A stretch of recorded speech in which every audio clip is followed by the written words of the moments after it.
People podcast. I'm your host, Dax Vanderwall. This is season 1, all about the magic of generosity. And I'm here with Todd Thacker, the founder of Simply People. Todd, what has been your favorite episode so far? I don't know if you can remember them that specifically, but. I kind of like the last one that we did. Okay, episode 8. Yeah. Okay. I loved it because it's all about heart, and that generosity can take on so many different things, and it's so easy to get. It's about second chances, and I really like that. Overall, though, I just think the journey of generosity is so rich, and the more I focus on it, the more excited I get about it, just because there's so much to it, and there's so many different angles on it than we would normally think. The Magic of Generosity season 2, basically. That's what you just announced. Is that you're too excited. There's so much to talk about. You can't stop. It may seem that I've told a lot of stories, but I have a lot of more stories. And what's crazy is I think, and that's part of the thing, is by being open and listening to the nudges and taking risk and taking an opportunity and not having to understand, these things keep happening. And, it's crazy. It's not something I saw for myself. And now I want it to keep happening because it's a lot of fun and extremely rewarding. Yeah. And we will continue to have fun today as we talk about the gift of time, why generosity with time is oftentimes more than money, more impactful than money. And this is something we've talked about almost, I think, in every single episode, and something that we even talked about to the episode 0 trailer of this, is that generosity is more than money. We need to broaden our perspective and really understand that. I mean, generosity forgiveness is a form of generosity. Yep. Grabbing coffee with someone, holding the door open, encouraging someone. This is all generosity. And so specifically, we wanted to talk about just the gift of time in general, just being available. So how does giving our time change the world? Well, it's invaluable. And what it is taking time out. Honestly, if you're giving someone your time, then you're taking time out to notice them. You're allowing yourself to be interrupted and notice them. Yep. And I don't know about you, but when I was a kid, and I can remember a couple times we had student teacher, or even when I was in high school, like a freshman or sophomore, and if a senior or somebody talked to me or whatever, it felt good. I was noticed, true. I was seen, and I wasn't just for me. I didn't have anything going for me necessarily. And I think that is truly part of the gift of time, and in mentoring kids, so many kids, and mentoring them, et cetera. It's taking the time to come alongside, taking the time to listen, to allow people to be seen, and to not bring any judgment to the table. And I often say that I don't think I say very many things differently than their parents probably, but I don't have the baggage. I don't have 18 or 20 years of whatever that relationship and that dynamics look like. And I share my own stories, which I think is the important part of time, is actually allowing yourself to be vulnerable, because I think you're more relatable. And we all have a history. We all have a past. And it's very interesting. I had a difficult relationship with my dad. And so many of the kids that have gotten dropped in my lap have a difficult relationship with their dad. Yeah. And so I don't want people to see me today, like starting Simply People and who I am. I want them to see where I've been and the journey I've been on. I want them to invite them into that so that they can see the opportunity that that can be there for them too. An opportunity necessarily that I didn't see for myself. And again, that's a gift. It's a gift of time. Yeah. Yeah. And time, that's vulnerability. Another, again, generosity that could just be being vulnerable. I love that. Yep. But that does take some time. It takes time to develop a relationship, to maybe be vulnerable, right, to get to that point. But yeah, I do think that I love this because it's not everyone has money or has the means to give in that way. Right. But literally everybody has time. We don't know how much, but we have it, and we know it's valuable, and we wouldn't trade anything in the world for it. Right. And so, yeah, this is huge. Right. And I get kids, they'll say, well, I don't have time. I'm like, okay, great. Let me see your phone. Yeah. Let me see how much time you spent scrolling or doing this or doing that or whatever. Let me tell you a little story. It's really interesting. And this was before I was a Christian, but truly I would look back and say it was God fighting for me without me realizing it. So I grew up in Indiana, a little town, Wabash, Indiana. First electrically lighted city in the world. Shout out to Wabash. Whoa, that's random. Yeah, well, whatever. It's what we were known for. And anyway, in Indiana, Wabash, at least, junior high was 7th, 8th, 9th grade back then. And so we finished my 9th grade year, and then I was a big fish in a little pond. And then we moved to California, and I went to a school that was 3 times the size of what my school would have been in Indiana. And I started as a sophomore. So I was like second year of high school. I didn't know anyone. Yep. I ate lunch by myself every day. I think, honestly, I thought if I hated it enough that my parents were going to let me move back, and which was pretty naive because they weren't letting me move back. But anyway, somewhere in there, I remember thinking that I was on the bottom side of the coin, and that I had spent most of my life on the upper side of the coin, and I, got one of the top awards for my school in my junior high year, and then I moved and didn't know anyone, and so it felt like I had lived most of my life on the upper side of the coin. I was the underside of the coin. I remember thinking, I know I'm going to be on the upper side of the coin again at some point, and I don't want to forget what it feels like to be on the bottom side of the coin. And all these years later, so I was 15 years old, Dax, so that was, do the math, 50 years ago, a little bit more than that, honestly. Wow. And that I would look back and say it had a profound impact on my life.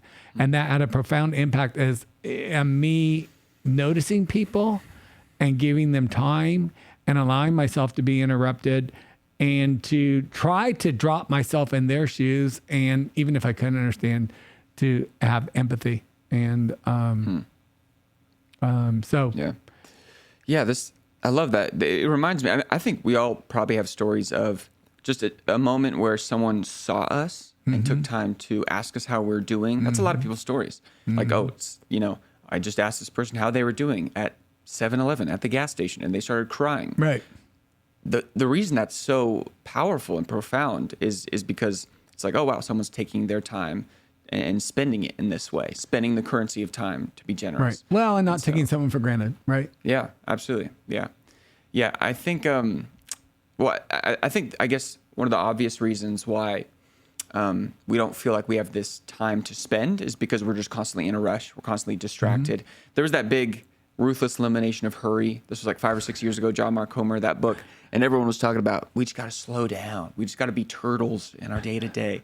Do you feel like that's been true of you? Like you've had to sort of like slow down to be less? No. Or how have you started seeing this opportunity? No, I don't think that's me. Most people think I'm an energizer bunny, not a turtle. Yes, absolutely. But what? And I've speak to the people who aren't massive extroverts. Okay, well, that might be. No, I'll speak to everyone. I'll say the people that aren't extroverts. When you're with it, like I was leading a mission trip to Nigeria, and this is probably, I don't know, the 8th time I've gone or something like that. And we were doing a debrief, and one of the kids was an introvert. I'm like, we're talking about the trip. He goes, Todd, your whole thing is you get motivated by people, and I need a break. And you gave me no break. And I was like, oh my gosh, I've done all these trips. You're the first person that's ever said that. I'm confident you're not the first person that felt that way, but you're the first person that said that. So I think the important thing for all of us is to realize we're all different. We're all wired differently. And in your journey of generosity, I'm not saying go be like Todd. I'm not saying go on 20 international mission trips, open your home to 40 Thrive students. I'm not saying do any of that. What I'm saying is figure out what it is that you're called to do, and you go and do it. Do it for Dax or do it for whoever. Don't try to be like someone else. And then I think that will allow you to see things more easily and to be open. And truly, I talked about this before, but it was going to Nigeria and seeing the interaction of the people on the street. They had nothing. They have no money, but yet they would stop in Akwana, Lafayette, Nagajia, Bagajia, how was your night? How was your family? All these things. And they would have the same conversation, but they weren't going through the motions. They were actually taking the time out to notice each other on their way. And that did have a profound impact on me. And again, I think that was something I watched. And so then I started in my dealings with people at the grocery store, the bank, or wherever, actually, before I asked whatever it was that I wanted, how are you doing today? But it was sincere too. I'm not just saying it for the sake of saying it. Yeah. But Yeah, that's good. I think it's almost while you're talking, it could even be an excuse. Okay. So like I wouldn't put anyone down or like say that giving money isn't good. Oh, no. But sometimes it's actually, that could be an excuse to not actually That's right. spend time with someone. Oh, well, I gave them $20. Right. Or I'm trying to think of a specific example. Well, even sometimes family, sometimes Right. let's just use a random example that might hit close to home. I don't know. Because you talked about your complicated relationship with your dad. So many fathers out there would say, well, I'm providing for my family. Right. I'm paying for stuff. Right. Sometimes what would be even more beneficial or impactful is spending time with your kids. Absolutely. That's one that's probably very Absolutely. relevant for a lot of people. Absolutely. So sometimes giving money, that's almost the easy. Yeah, I'm generous. I just give money to things. Right. Okay. Amen. Praise God. That's awesome. But we can't use that as an excuse to not do. That's right. And I don't think, and honestly, wow, you've opened a can of worms, quite frankly. and time's important. And it's interesting. And what I've learned from my own experience. Okay, so if my house had been on fire when I was a little boy, my dad was the president of a company, and we lived in a small town. I think I mentioned Wabash. Wabash. Yes, Shout thank out. you. And First city town with lighted. with electricity? With electricity? They have a really cool courthouse, and with a towered thing on top, and they did 4 electric lights on the top, and it lit it up a mile around. Okay. And that's how they became the first electrically lighted city. Legendary. Wow. Legendary, yes. But now, good job of getting me to lose my train of thought, Dax. Sorry about that. Yeah. Well, maybe that was me. Talking about your father. Yes. So thank you. Well done. So I believe that if my house had been on fire, I'm not sure it would have been safe for me to call my dad at the office and say, "Hey, Dad, the house is on fire." I'm not sure I would have felt like I could do that Wow. without being in trouble or something. But then I worked in the United States Senate in the 80s, and one of my mentors, he was the legislative director, and I, was a legislative assistant, worked on a variety of issues. But anyway, what was so interesting is Ken, his deal was, unless he was in with the senator, then if one of his kids called, he had 2 kids, if one of his kids called, his secretary was to bring him a note and let him know, and it would be his decision whether or not he took the call. And that was, so his generosity toward his kids had a huge impact on me and helped me see a different way from how I was brought up to believe was the right way to maybe do it.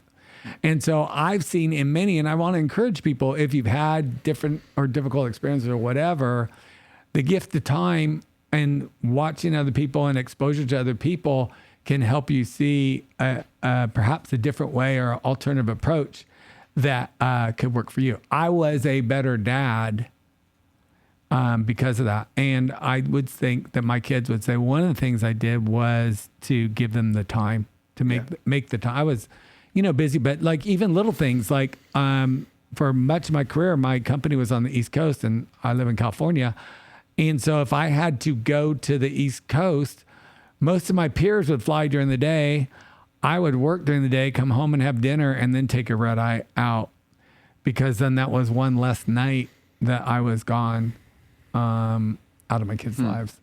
Yeah. And so there's a bunch of different approaches, and again, I just go back.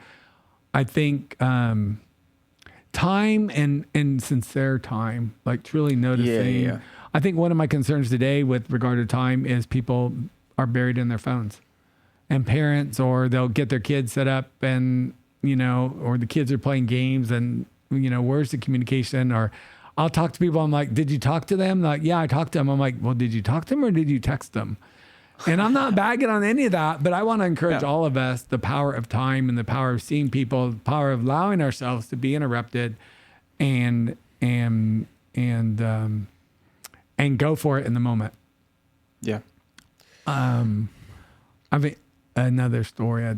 time. Sure, go for it. So I think I may have talked one of my brother's kids. She had breast cancer, and then 1 in 100 people have the BRCA gene, and 1 in 100 people that have that have this other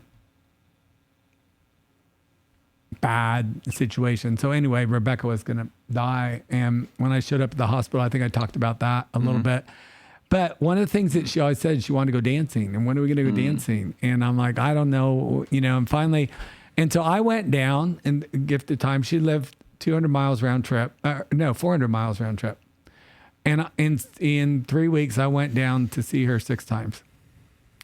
And just because it was on my heart or whatever. And one of those times, I don't remember which one, but it was, I'm like, we're going to dance. And so she was in her hospital bed and she couldn't do whatever. She couldn't, get up and dance. But so we did swing dance, and I did that. Took her hands and whatever, and we played music and we started dancing. People heard the music, they came to see, and we were just doing it. And I don't know, we danced for a minute or 2 minutes or whatever, but it was me taken out to meet someone at their place of need. And it's just another example. Things don't have to make sense. Yeah. It's just being open, and I don't think, I know for a fact, it wasn't like I thought, oh, we're going to go there and we're going to dance today. She just had mentioned dancing one too many times, and that was the straw that broke the camel's back on dancing, I guess. And so, we put the music on and we danced, and it ended up being a very cool time. Yeah. Yeah, I love that. And I do think that, memories, I don't know how much longer she lived after that. A couple weeks, maybe. Couple weeks. Yeah. I guarantee you, less than that, probably 10 days. I guarantee you, memories like that, moments like that of just spending time together were more impactful than any money you could have given. Oh my God. Right. Like that would have been nice. That would have been awesome. But like what? This just the things that we look back on when we're on our deathbed. Right. We could talk about that far. It's giving our time, spending time with loved ones is like the number one thing that people say. But even not even just, yes, loved ones, yes. But I would say I want to broaden that. And what I've learned is too often I think we're focused on loved ones. And although a lot of times loved ones get overlooked too. However, like Uganda, when I went to Uganda and James and I got stuck there, we were there 11 days. We were supposed to be there 1. And we kept going back to the same restaurant. And it wasn't until I went back 3 years later and Najib was saying, Todd, you are different. No one ever noticed us. To everyone else, we were just waiters. And we were not only that, but we were, in his case, he was a Muslim. He was a Ugandan. He was brought up to believe that Americans don't care, all these different things. But because we invested the time that I could go back 3 years later and they all remembered me and I remembered them. And I remembered that he went swimming on Mondays. And that had a profound impact on him. And for James and I, or even, I said that we gave little cards to say goodbye, and it was like we given him money, like $100 or $500 or something like that. And all we had done though is given him time. And so we left the impact that had a ripple effect on them. Yeah. It's just, so you never know. And I think that's for me, again, that's part of the fun. That's part of the roller coaster. You just never know where it's going to be. And so it's really trying to just be open-minded. And the key, I think, to making the time or finding the time is remembering to allow yourself to be interrupted. Yeah. And I think that's a hard part because, I'm like, okay, I've got to get over here by this amount of time today to shoot this with you. And what am I missing on the way here? Then that could be any of us thinking that. But yes, and I generously forgave you for being 10 minutes late today. Thank you. Just in case you're wondering. Thank you. I was pretty generous there. I'll sleep better tonight. Good. So we're talking about being generous with time, the gift of time. This is key to being generous. Right. It's really at the foundation of most forms of generosity. It takes time. Right. You mentioned a second ago, or a few minutes ago, that sincere time, specifically intentional time, which I do think is important. Just saying spending time, I spent time serving in that place. there's a possibility that our posture wasn't in the right place, that our focus wasn't in the right place. There's so much nuance, but it really does come down to intentional time. I love that. What does quality time look like? Some people's love language, by the way. What is intentional time? What is this quality? What makes it that next step of that next step? I think the reality is truly being present. Okay. So like with Rebecca, I was present, and dancing was important to her, and I hadn't even thought about it. You'd been listening to her say that. That's right. That's right. There's a want in her. Yes. Yeah. Desire. Yes. Okay. Yes. That's good. I think in mentoring, I can hit kids pretty hard because I will listen to what they say. I don't have to I don't try to dominate the conversation. I really try to be a good listener. Wow. And I look at my gift of time as really helping them take the blinders off. And when we're talking about something, I don't want to figure it out. I want them to figure it out. Even if I've already figured it out, I want them to figure it out. But I want them to know that I've seen them. So what I'll say often is, here's what I heard you say. And if I got it right, then what about this, this, and this? Right. And wow, I feel like you're being present with me. You're actually listening. You're hearing what I'm saying. That's right. Yeah. Versus, I could be sitting in a coffee shop and the door's over there and you're sitting here. And every time that door opens, I could be staring over at that. And you're like, hello, I'm right here. Sure. And honestly, you're gone mentally. You're thinking about work, thinking about a million other things. Yep. And I've been guilty of that. I've definitely been guilty of that. And I've tried to get better at that. You've seen it after church service sometimes. And, the dozen kids want to say hi. And I'm trying to say hi to everyone. And I have found myself at times not being focused on who was in front of me. And that undermines it. And I think it's just a sincerity. It's like, we can all go through the motions, but people know, people can see the difference when they're not being taken for granted, when they're actually being noticed. And I think that and vulnerability are the things that allow you to leverage time and investment of time in a really powerful way. And that leads to super candid conversations and, so, and then I've noticed one of my favorite stories in Nigeria was, so we go there and patients, I've said this before, but patients don't have an appointment for the day. I mean, for a specific time, they have an appointment for the day. So in the morning, you can have 250 patients all in the waiting room. And so I invested the time to learn some Hausa, which is the primary tribal language for the people that go to the Faith Life Clinic. And so, so in addition to time, the other thing was I was willing to not freak out about every hand that I shook was different. So I could have a cold, sweaty hand. I could have someone that's coughing and I'm shaking their hand. I didn't worry about germs. I didn't worry about any of that kind of stuff. I tried to be in the present. I tried to I would try to go down the list and shake every single person's hand. I would try to look them in the eyes. I would try to smile at them and I'd be like, Inakwana, Yaya Jaki, Yaya, and I'm going to get it wrong, but Yaya Jaki is, I think, how are you feeling? And Yaya Jiki is how's your donkey? So I would go down the list and like 2 or 3 people, and I'm loudish. 2 or 3 people when I'm doing it, Yaya Jiki, Yaya, whichever one is how are you feeling? And then I would get to, like the 4th or 5th person. I'm like, Yaya Jaki, how's your donkey? And they would be, like, no, you're wrong. Jiki. I'm like, donkey. And like I was riding a donkey. But I had figured out how to connect with them, even though we're living vastly different lives and I really can't speak their language. But I took the time to figure it out, to connect with them. And I brought them, they're not feeling well. They're not happy that they're there because of AIDS or whatever their ailment is. And yet here's a dude that's come from America that's willing to take the time and not only come, but take the time and try to greet each of them personally. Yeah. Yeah. And you're not a doctor. No. So you could have been like, well, I can't heal these people. Right. I don't have that training. What can I do? I can learn some of their language and share some jokes with them. Right. And right. yeah, And that the was universal, love is universal. Laughter is universal. Yeah.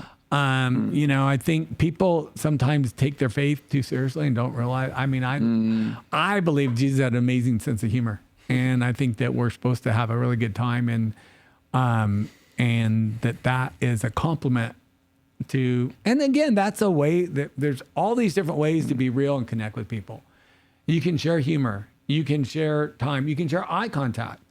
In this instance where people are sick and a lot of people didn't want to shake hands, I was just, I would go wash my hands as soon as I was done, but they wouldn't see that. Yeah. But in the moment, I was trying to be as present and connect with them in a way that worked for them, as opposed to a way that works for me. And I think that is the real gift of time. And again, it goes back to being interrupted, but even taking it further, how can I meet them? How can I come alongside someone in their place of need? Yeah. I was going to say the kid at Topgolf that I called out but I stopped him where he was and was willing to talk to him and willing to challenge him. And, he made it a screensaver that, and it had an impact on someone's life. Someone I noticed or thought about. Yeah. Yeah. And I think a simple step for this, the more and more I think about it, the presence thing is hard. Being present in a moment to see these opportunities. We live in probably the most distracted society of all time, which we've kind of talked about a little bit, but Satan just wants to distract us. He just wants us to miss opportunities. He doesn't even need us to go whatever the opposite route is, Right. No, you're absolutely if right. we're just busy enough to just miss this. Yeah. But the flip side of that is you're saying that, I thought of something that has happened quite a bit of times. Okay. So I do get from time to time the gift of discernment. So I had someone that I met, and I'd never met him before, and we're just talking. I'm like, dude, how's your family? And he's like, oh, my family's great. And I'm like, okay. So we're chit-chatting a little bit. And again, I just met him. He was a Thrive kid. And there was a thing in my house. And I'm like, dude, how's your family? He goes, my family's great. And then I did it a third time, and he's like, yeah, my family's great. I'm like, okay. So that's the first time I met him. Don't see him again. Then maybe, I don't know, 2 months later, if I was at a Thrive thing or he just hit me up or whatever, he's like, hey, can we get together and can we talk about my family? And I'm like, sure.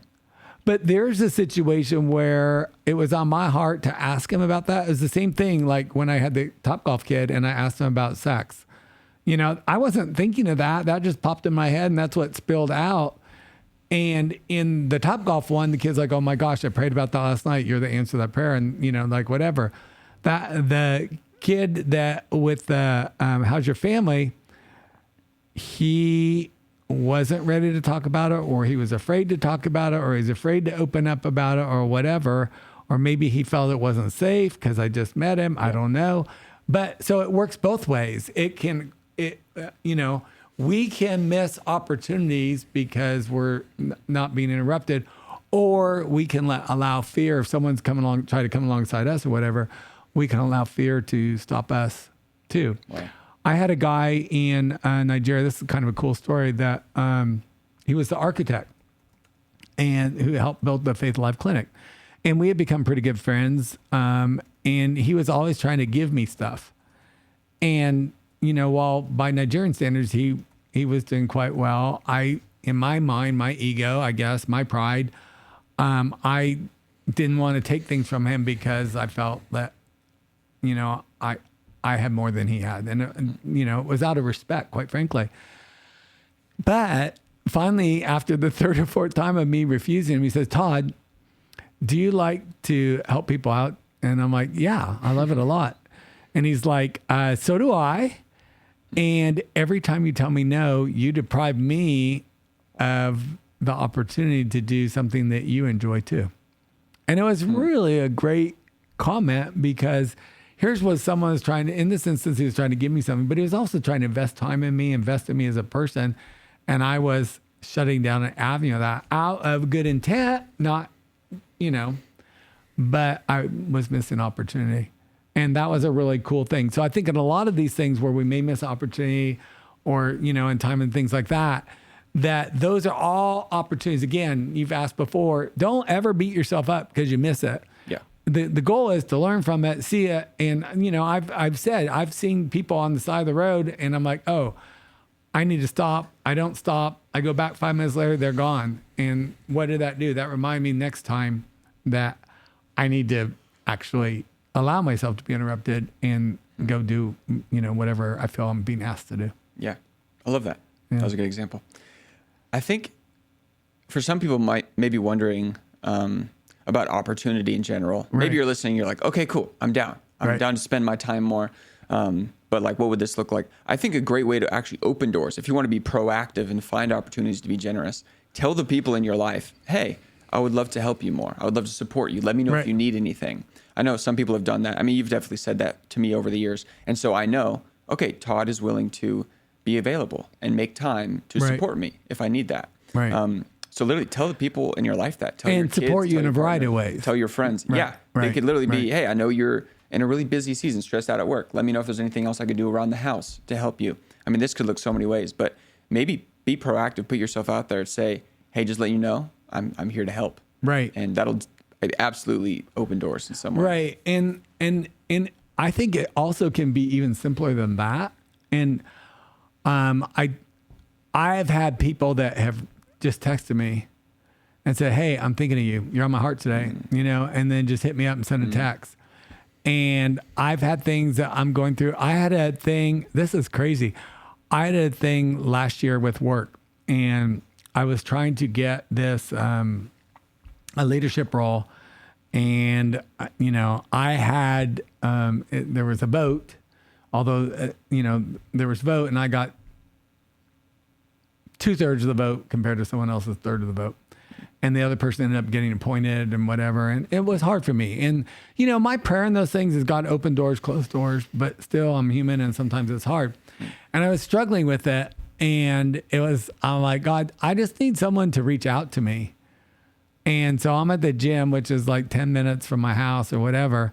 And I just prayed that. And when I got home, I checked my phone, and Dr. Chris from Nigeria had reached out to me. I had a text, and it was just like, and he sent me a devotional, and it was, I don't remember exactly, but it was like a Proverbs 3, 5, and 6, lean not on your own understanding, but trust in the Lord and he will set your path straight, or something like that. And it was exactly, and it was, but I asked and God answered, and it was just a really cool thing. So I think there's a lot of different ways for opportunity to manifest, and certainly, my perspective's been broadened significantly. Yeah, absolutely. Yeah, this has been episode 9 of the Simply People podcast. Well, of season 1, The Magic of Generosity, the gift of time. And as we end this episode, Todd, is there any final encouragement that you want to give to someone, or a reminder about how generosity is more than money, and how just spending time with people could be? Well, I think a really easy way, if you're looking for time in how to spend your time or what to do, look at your talents too. Where's your time? That's good. What are your talents? And often I think if you can want to leverage your talents, etc., then that'll make it easier to find the time and make the time. And truly, I think it's your heart. It's a heart posture. So it's hard. It's time, but your heart posture, align your heart posture and your talents, then your time's going to open up. And when you do use time, it will be something, like I said, so often when I come along someone, I mean, I with all these kids that have lived with me, or all these kids that I've mentored, I've had kids that make no sense. Dax, you and I we aligned fairly easily, and we had, it made sense. Yeah. But I've had skater kids and this and that and the other that make no sense at all. And You know, on a skateboard? I have been on a skatboard. In Wabash, Indiana? Yeah, very little. They were very rudimentary way back then. We did a lot of sledding though, which was super fun. I had my flexible flyer. But this kid made no sense to me, and yet it's made perfect sense. And he's someone that lived with me, and all these years later, we're still in very good touch. So we can judge for ourselves and rule people out. Chad, like I said, darkest, most hollowed out person I ever met. and yet that someone that had a profound impact on me. So those kind of things have broadened my eyes that there is opportunity, and often it's where I've had my own hurts, that God will bring people that I can make it relatable in that way. And it's often in things where I can be passionate about that I can come alongside somebody and give them the gift of time. And then the flip side of it is what's really crazy is every time we do that, there's something in it for us too. And I don't think that we do it for that, but that's the faithfulness of God. And I've never been let down. And, even with that thing I was just talking about where I didn't get what I wanted, the door closed, and I've had so many other things go that in place of that. And so it ends up being a really cool experience, and helps me see, that I can trust the things that when I pray for things, I can trust it. I can trust the result. I don't have to understand it, but I can trust it. And I think that's what I would say with time and giving people time. Don't think that you have to understand why that person, why this moment, why any of that. If you go through that analysis, whatever that is, you're going to miss that. And I told this story, I think, in the 0 episode about the girl that stood on the head. She did it 5 minutes to 9, and the guy said if someone hadn't come by 9 o'clock, he was going to kill himself. And it made absolutely no sense. And yet she allowed herself to be interrupted, gave the time. I'm not sure if headstands were a talent of hers or not, or a passion, but she did give the time, and that ended up saving someone's life. And in that process changed her life as well. And so that, I think, is the value and the surprise, I guess, if you will, of time. And it's like all these different experiences, dude, they weren't on my radar screen at all. I didn't see this kind of life for me. I didn't see doing all these things. And now that's how it's all evolved, I can't imagine not doing it. And that's why we're doing a generosity thing. And that's why we're taking the time to do a generosity podcast, because this is an amazing secret that we want everyone to know and everyone to experience and everyone to realize that they can make generosity an inherent aspect of their life. And it's a lens through which I try to approach every day so that I can align my heart, align my time, align my talent. And, we can worry about resources. But again, let's say you never gave a cent. If you could figure out how to be generous with your heart, how to be generous with your time, and how to be generous with your talent, no one's going to need your money, because those things are amazing. And again, what it's going to bring to you. I was living I was living what I thought, I was living by the world's standards of success.